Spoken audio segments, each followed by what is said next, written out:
Welcome to Dark Nightmare. Enjoy the thrills and chills.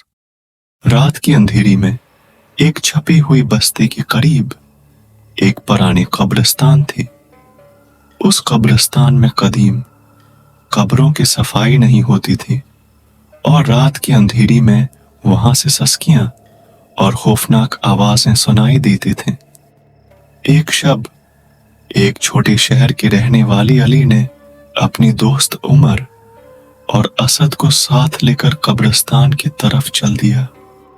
उन तीनों ने सुना था कि वहां रात को कुछ अजीब और गरीब चीजें होती हैं, लेकिन वो सब सिर्फ अफसाने सुनकर मजाक उड़ाती थी। जब वो कब्रिस्तान पहुंची तो वहां की सुनता उन्हें डराया।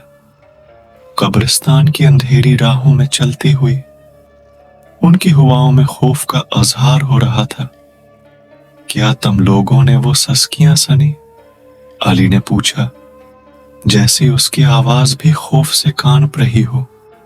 छोड़ो ना, ये सब अफसाने होती हैं, उमर ने जवाब दिया, लेकिन उसकी आंखों में भी खौफ का साया छाया था। थोड़ी देर बाद वो तीनों एक छोटी से मजार के पास पहुंची, जहां से अजीब और गरीब सस्कियां सुनाई देने लगीं। उनकी राह में अचानक से एक खौफनाक चेहरा नजर आया। असद का खौफ से भरा चीखना पूरी कब्रिस्तान में गूंज उठा। शांत हो जाओ, शायद ये सब सिर्फ हमारी दिमाग की तसली हो।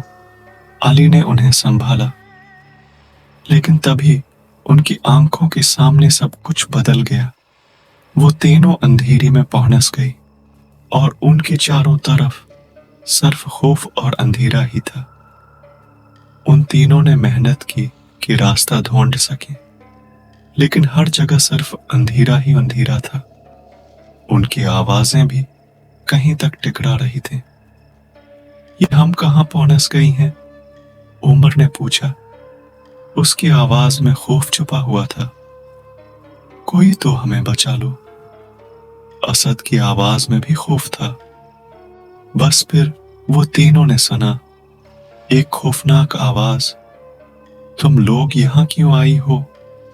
अब तुम्हें कोई नहीं बचा सकता। वो तीनों एक दूसरे की तरफ देखती रही, लेकिन कोई उन्हें जवाब नहीं दे रहा था।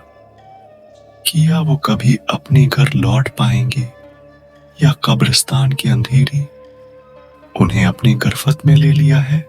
Thanks for joining me on this spooky journey.